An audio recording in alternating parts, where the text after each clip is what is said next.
เจ้านะทุกคนเนาะทักทายสบายดีทักทายสบายดีกลับมาพอกันอีกเทื่อนึงเนาะกับเกษตรบ้านๆมานั่นเนาะมื้อนี้ก็ว่าสิลงเมื่อแล้วเนาะทุกคนเนาะแต่ว่าลงมาเลาะเบิ่งสวนก่อนมาเลาะสวนก่อนจักหน้อยนึงเนาะมื้อนี้เนาะมาเลาะแล้วก็เห็นปรากฏว่าเห็นตัวที่ว่าตัวน้อยมันหั่นแหละเนาะพอมันเป็นกิ่งเป็นง่าหลายก็บัดนี้ก็สิมาแต่งกิ่งแต่งง่ามันไปนํเนาะสำหรับพอปุ๋ยเขาก็ใส่แล้วเนาะทุกคนเนาะปุ๋ยเขาใส่แล้วหมดละนี่เนาะนี่ก็จะเป็นตัวอย่างใหญ่ของเขาเนาะทุกคนเนาะนี่แต่ว่าเขาใส่แล้วหมดแล้วละตัวนี้ปุ๋ยแต่ยังแต่หญ้าเนาะตัวทั้งลุ่มนี่หญ้ามันเริ่มจากยาวแล้วนี่มีแต่แค่มันแดดแล้วเขาจะเอายามาพ่นฆ่ายาเอาบาดนี่เขตนี่แหละเขตตัวนี้ขึ้นมานี่ก็ยังบ่ทันยาวปานใดนี่ทางนี้เพราะหากระตัดแล้วเด้ยังบ่ทันยาวเนาะทุกคนเนาะนี่ก็มาติดตามนำกันเลยวันนี้เนาะก็คือจะมาแต่งกิ่งง่าของยางนี่เนาะนี่ก็คือต้นนี้มากับหลานสาวนี่เอามาแงนเบิ่งตากล้องเฮาจับให้เนาะทุกคนเนาะนี่เนาะพี่ๆเนาะก็มาสังเกตเบิ่งตัวนี้เห็นบ่มันบ่ทันได้ระดับมันเนาะแต่ว่ากิ่งง่ามันออกหลายเฮาใส่ปุ๋ยเนาะทุกคนเนาะก็เฮาก็คือจะมาลิออกแค่เฮาบ่ลิก็มันก็จะเป็นปุ่มขึ้นเนาะมันใหญ่เวลาบัดมันใหญ่มาแล้วมันจะเห็ดให้มันบ่งามเนาะทุกคนเนาะนี่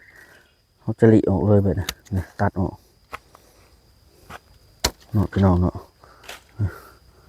เอายอดซื้อมันนั่นแหละเนาะทุกคนเนาะนี่อันนี้ก็บ่ซื้อหรอกเนาะผมฮักนี่ตัวหนึ่งตัวพยายามเด็ดให้มันซื้อตัวนี้ก็ดีสำหรับต้นนี้แล้วเป็นข้าพเจ้าบักไม้แล้วมันฮักเนาะทุกคนเนาะนี่เห็นบ่แต่ว่ามันกับปรุงยอดใหม่ขึ้นมาแล้วนี่เขาบักกอไม้ไผ่บ้านนี่แหละมันก็เลยฮักลงมาใส่ตัวแปลงให้ส่วน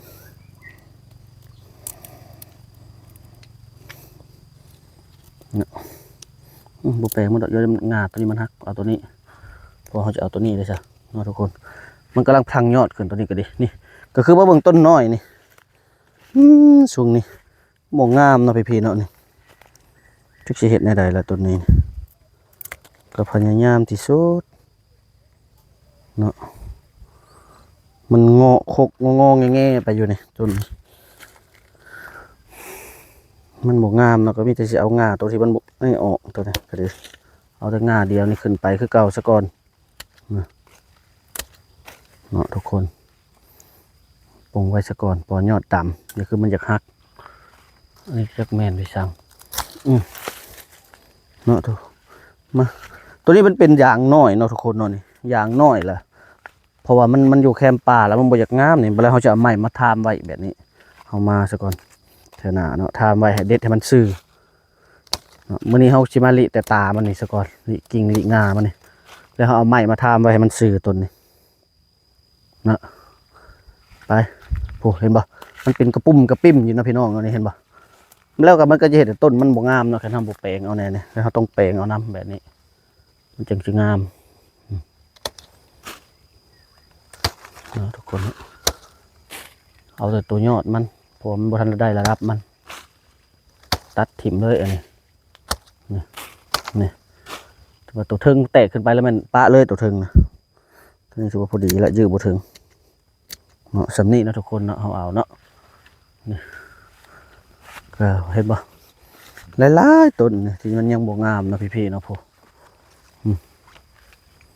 สักสิเฮ็ดแน่ได้ต้องได้มันลิออก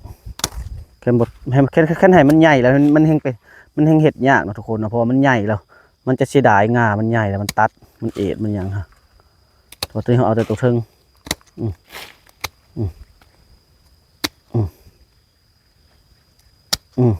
เนาะเห็ดเนาะนี่เบิ่งต้นนี้ก่อนนี่เบิ่งแน่ต้นนี้นี่นะทุกคนต้นนี้ก็แห้งต่ำเนี่ยแต่มะลิออกแค่ระบบงามเลยนะต่ำที่สุดเลยสำคัญต้องมีเวลามาเบิ่งน้ำเนาะพี่เนาะ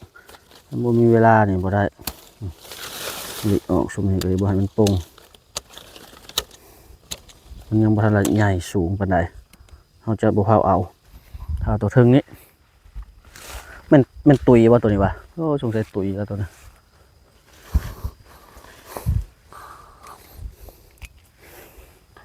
เนี่ยมาเราจังได้คำไว้อีกไม่ได้ไป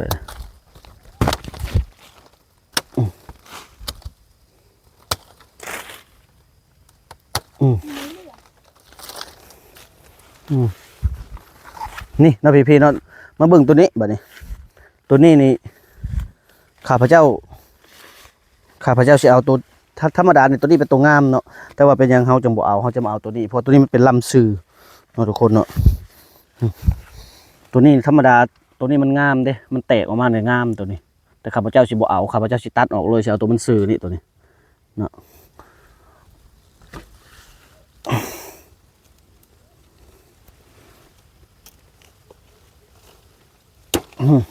เอาออกนะทุกคนเนาะตัวนี้เนาะ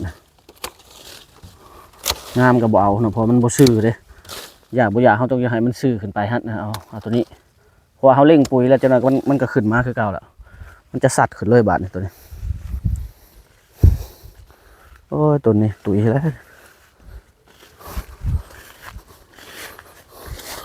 แม่นพี่เสิงปุ่งอยู่ตะลุมพี่นะสองต้นวะตัวนี้นี่สองอันวะเนาะแนน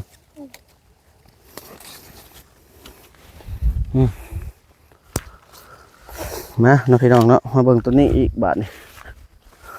เห็นมาคลิปนี้ก็ออกมาแต่งกิ่งอย่างน้อยนะทุกคนเนาะคลิปนี้เนาะกันหลายๆคลิปแล้วเนาะที่ข้าพเจ้าเฮ็ดไว้แต่ว่ามันก็นี่เนาะต้องได้แต่งออกตัวนี้ตัดออกเอาตัวเทิงฮัดเห็นป่ะหลายๆอันซุ้มนี่ก็พอแห้งนี่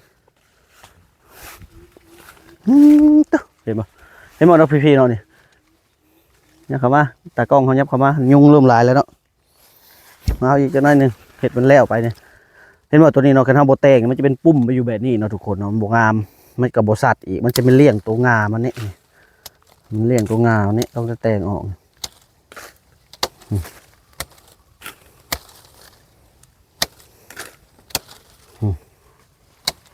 บ่ต้องย่านเนาะว่ามันสิบ่นั่นน่ะยามผลแล้วบ่ต้องย่านนี่ออกเลยแต่มาเบิ่งต้นนี้บัดนี้บ่ฮู้ว่าสิเอาจักสิเอาตัวใดต้นนี่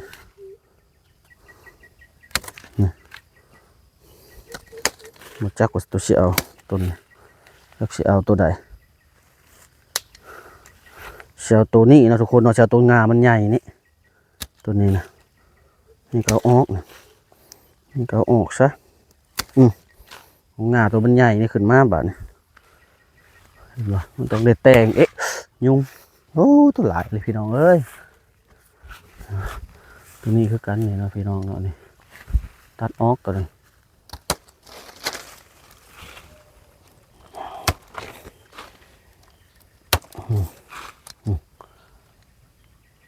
โอเคแบบนี้เนาะบัดนี้ครับตัวนั้นก็เขาปล่อยเลยตัวนี้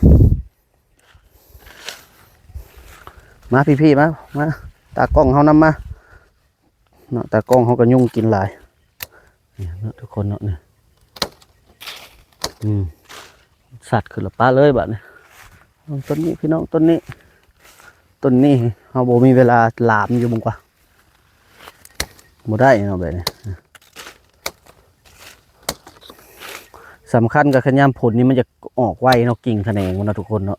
ทิศหนึ่งหรือว่าทิศที่สองแล้วเขามาเบิ่งรถมันลิออกให้ถ่าให้มันใหญ่แต่มันจะลิยากเนาะให้มันใหญ่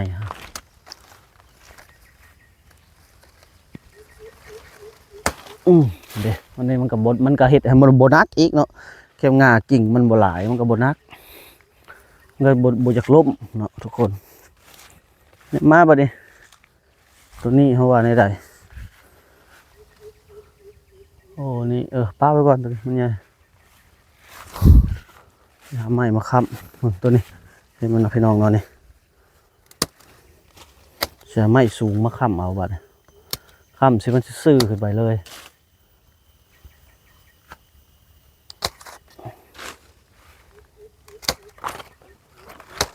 เห็นมาเลยสูงเติบไว้ตัวนี้เนาะ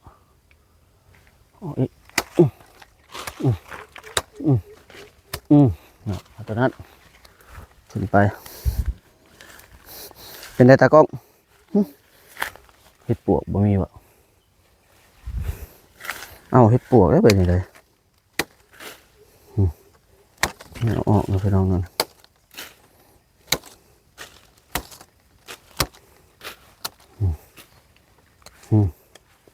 ออกเลยยับมาตากล้องยับมาตัวนี้ก็ตายมันเห็ดปวกบนแนนนะเนาะตัวนี้ละแบบนี้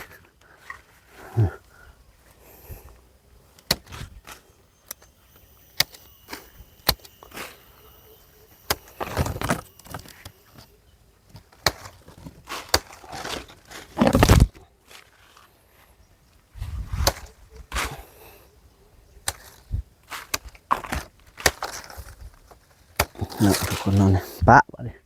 นั่นขึ้นเอาตัวนั้นเลยเนี่ยมาตะกล้องเนี่ยมาโอ้ขี้ลายอะไรได้ทั้งนี้เลย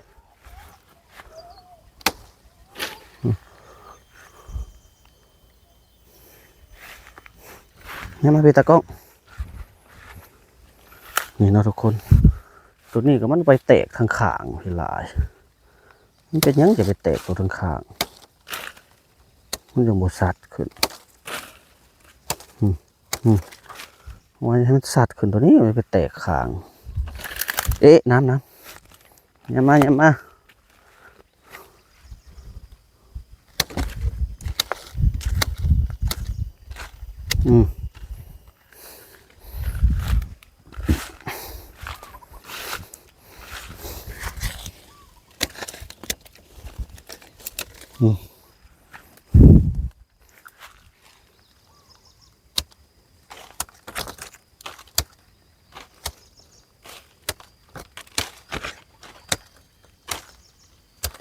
ปะว่าตัวนี้ถูกต้อง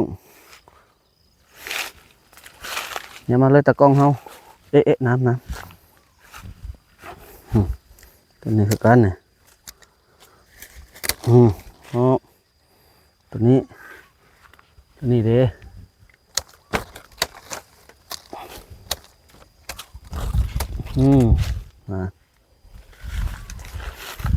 อย่ามาละปะเนี่ยตัวนี้ก็จะเป็นตัวที่มันกำลังชิ้นใหญ่นะทุกคนเราปลูกหลังจากที่น้ำท่วมบางหนึ่งนี้เราปลูกตัวนี้มาปะเนี่ยตัวนี้แหละแถวนี้แหละมันอย่างน้อยนะทุกคนเราเนี่ยได้มางมมาคั่วมาแต่งอยู่มาตอนอยู่เพราะมัน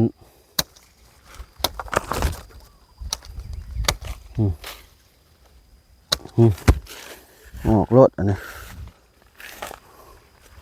หมดโรงงานโอ้สุ่มนี่แล้วจะเอาตัวใดเข้มงาลายมันก็มันจะไปเลี้ยงงามันจะเห็นให้มันบดสัตว์ยอดตายนะตัวนี้ยอดตายละ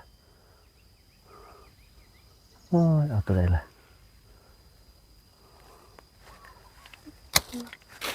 ปาไปก่อนตัวนี้ยอดมันตาย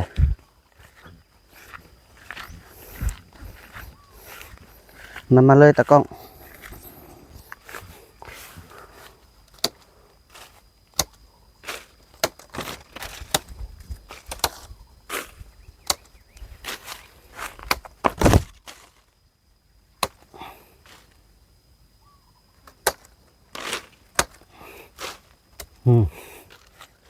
ส่วนเอ๊ะ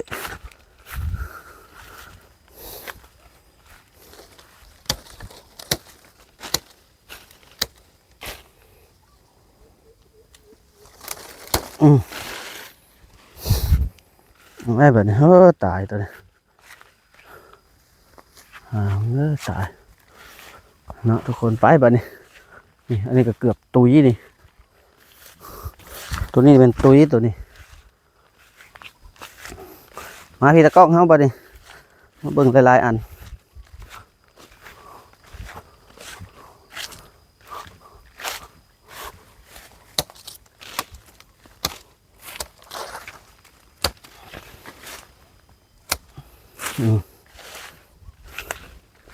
นำมาเลยเนาะทุกคนเนาะ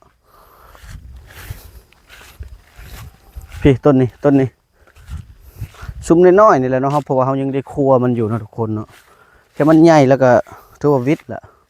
แต่ตัวน้อยมันนี่เขาได้ครัวปุ๋ยครัวหั่นครัวนี่แต่งเติงเนาะมันซุ่มเพราะว่าดินตัวนี้ฮะมันจะมีบางต้นก็งามบางต้นก็บ่งามเพราะว่ามันจะเป็นดินเดินนะทุกคนเนาะดินมันแน่นนะความหมายฮะนะนี่มันก็ออกไงพวกเราออก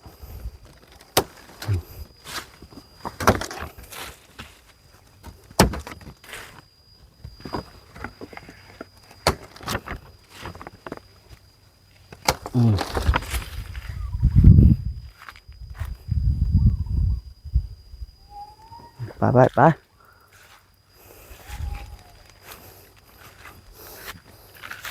ไก่แล้วเนาะไก่ทางเทิงนี่ถือว่าวิทย์แล้วเนาะพี่ๆเนาะทางเทิงมันวิทย์มาแล้วนี่ตัวนี้เขาก็ตัดแต่สำนี้ก็พอแล้วตัวนี้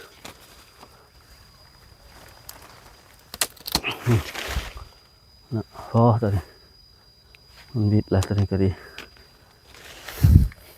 เป็นอะไรตากล้องเขาหมดงามเนาะเหือออกเนาะทุกคนโอ้ยหักอาบน้ำออกมากินนี่ได้นี่ว่าเหือละ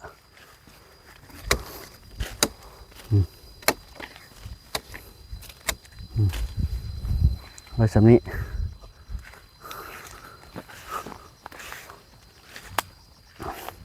โอ้ตัวนี้หญ้าขึ้นไวอะไรมันตัวนี้มันงามเขาเอาพุ่นใส่ได้ตัวนี้ได้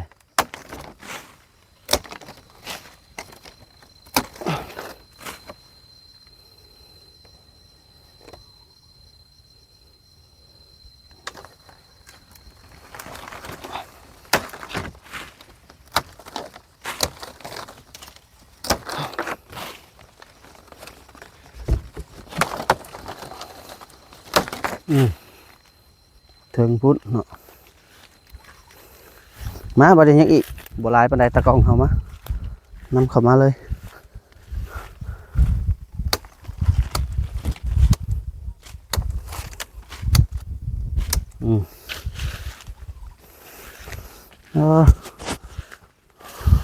หกแล้วนะพี่น้องอย่าหกแล้วพี่ไปมาทางลุ่มพี่เห็นเอ๊ะน้ำมากระทันเอ๊ะเตะอะไรนี่เสียบกี่เด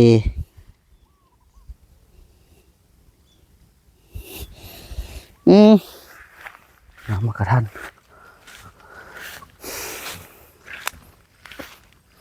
ไปมาพี่บ่เนี่ยเราจะมาเบิ่งตัวนี้ตัวมันน้อยนี่นี่จะคืนหรือบ่คืน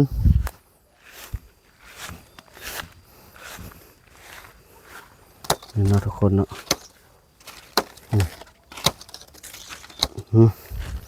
ตัดออกคือสิปะเลยบาทนี่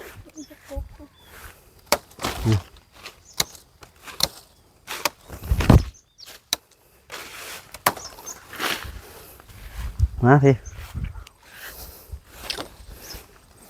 นี่ทุกคนเนาะ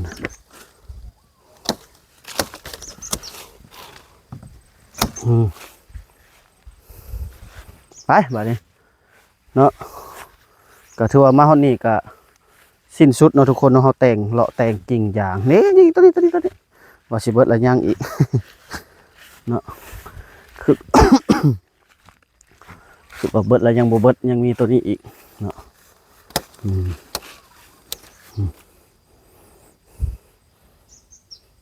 ปะตัวนี้พอเนาะทุกคนเอามาเฮานี่ก็ถือว่าเป็นการสิ้นสุดเนาะในการเฮามาอันน่ะแต่งกิ่งอย่างในมื้อนี้เนาะก็ถ้าหากว่าคลิปนี้มีประโยชน์ก็ฝากกดไลค์กดแชร์นะทุกคนเด้อเจ้าเขากล่าวคำว่าสบายดี